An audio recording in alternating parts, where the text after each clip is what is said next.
Hi everybody! If you didn't say hi Dr. Nick, you're cancelled.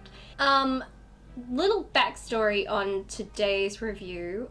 I actually had tickets to an advanced screening of this film way back. And unfortunately, I'd purchased the tickets. I was super excited to go and see it. I was even more excited to the fact I was going to be seeing it about a month before it was set to be released. And then the days are coming for me to go and see it, and unfortunately that was when I came down with laryngitis. I was really sick. I was far too sick to go to the movies, especially because it was going to be really early and I wasn't sleeping, so I am getting up that early for anything, not even an advanced screening. And it's not really fun if you're going to be coughing through an entire movie, and I'm certainly not someone who's going to make everybody else suffer by listening to me coughing. I'm only going to disrupt everyone else. The time for the advanced screening was very stupid. I'm sorry. I understand they picked a time that was for children, so it was like 10, 11 a.m. I don't go to movies at that hour. I'm asleep at that hour. That is insane. And I don't think it's that much of a film for that many children. I don't know. I don't think I would have, for that screening, I don't think I would have targeted it to specifically children only. I think that was quite stupid. I think an evening screening would have been a lot better, but even if it was an evening screening, I was still sick. I could not attend, so I was super upset because I was really looking forward to seeing this movie. So I didn't get to see it until months later, and I'm not doing my video review until now. Just a long series of unfortunate events. So now that you're caught up on that, I'll get into today's review. So The House with the Clock in Its Walls is a 2018 American family fantasy film directed by Eli Roth with a screenplay by Eric Kripke, based on the 1973 novel of the same name by John Bellairs. It follows a young boy who is sent to live with his uncle in a creaky old house. He soon learns an evil entity previously inhabited it. So I can honestly say that I quite enjoyed this. I think it would have been great to watch it on the big screen, but what can you do? When you're sick, you're sick. I in no way think this is a perfect movie, as it does have a few flaws. At times I felt the pacing to be just a tad off balance, and I think the opening scene/sequence doesn't quite work. I think the first 5 to 10 minutes didn't set up the film the way I would have liked. Much like many elements in this movie, some moments just needed a little tweaking or revision during development. Had these small changes been made, I think this film would have blown me away instead of just being enjoyable. I appreciate that there is an underlying message in this film about accepting and embracing your quirkiness or weirdness, because it's those things that make you special. Blending in and following the pack doesn't achieve anything, and you can gain more out of life by allowing yourself to stand out instead of settling for mediocrity.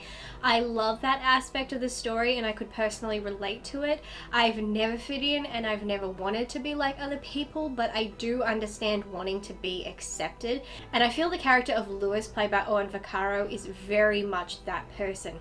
He's different and he likes who he is, but he wants to fit in and make friends, and is far more willing to compromise who he is and do things he wouldn't usually to get them, until he realizes he's better off embracing who he is. Each character has an emotional aspect to their story, which I'm grateful for. Jonathan is trying to embrace being a parent or parental figure and stop selling himself short, and kind of deal with his insecurities from his past about not feeling wanted or accepted. I enjoyed Jack Black's portrayal of the character. He brought a lot of fun to it, and I think he toned down his usual antics to just the right level where it works for all audience ages.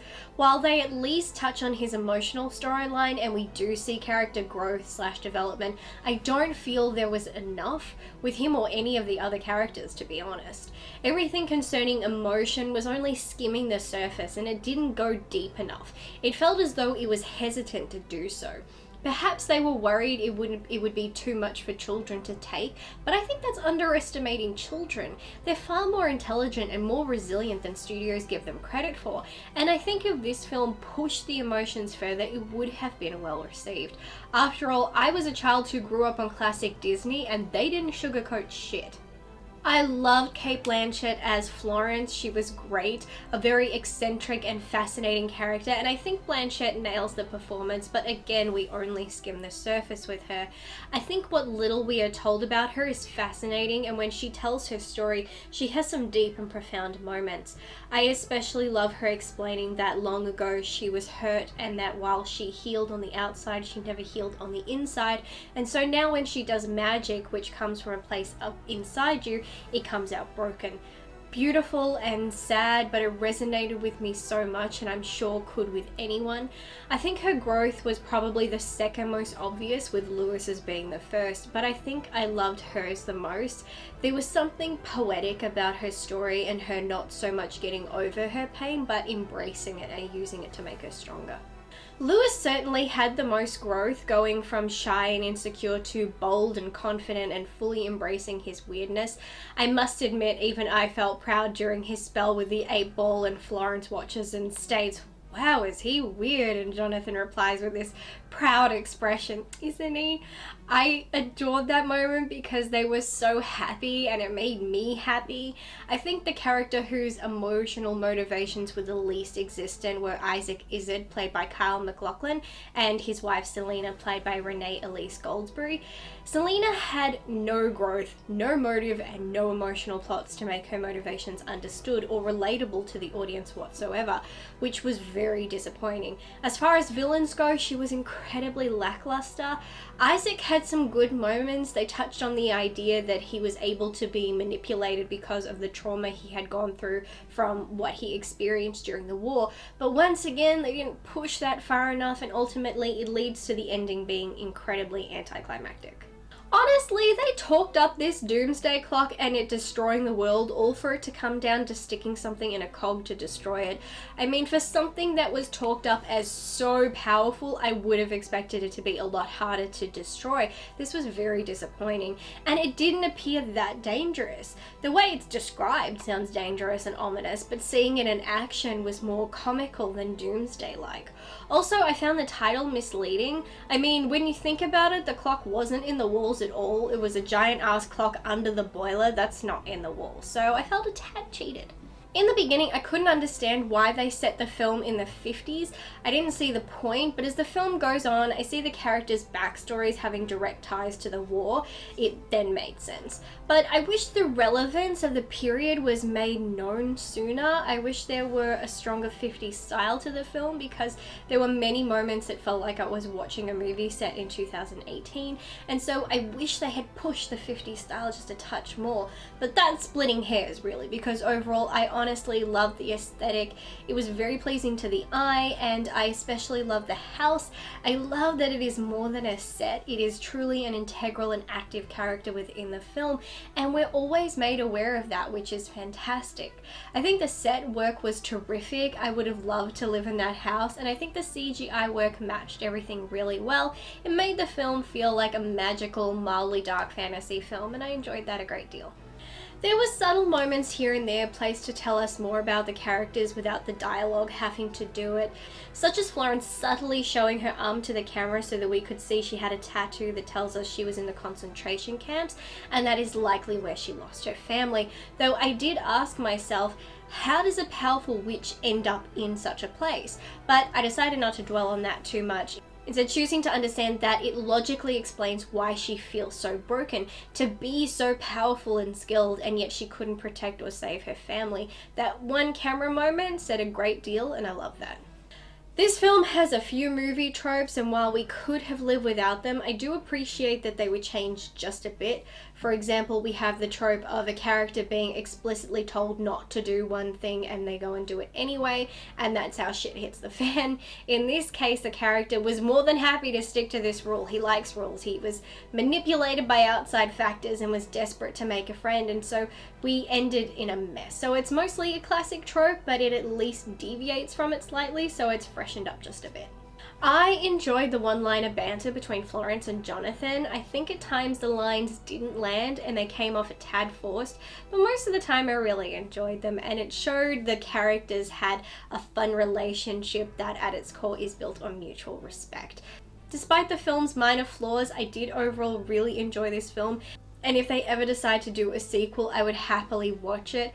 I think it had all the right elements and material it needed, and it had a great cast.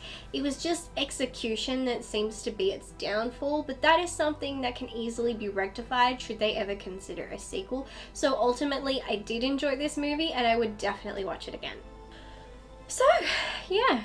That's all I have to say on that. I honestly, I've said it repeatedly, but I really did enjoy it. And so therefore, every time I think about it, or I see somebody now watching it or posting about it or just making a comment about it, I'm not even thinking about the comments. I'm just immediately going, I can't believe I missed the advanced screening due to an illness. I am still bitter about it.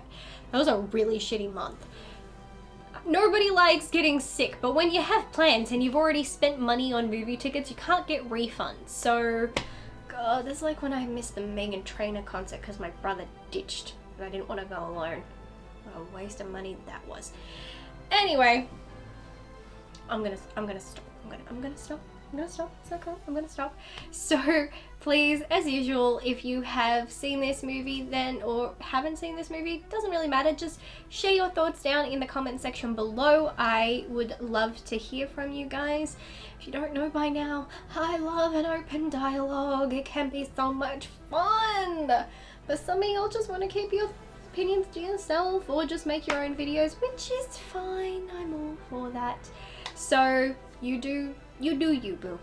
You do you. Anyway, until next time, bye.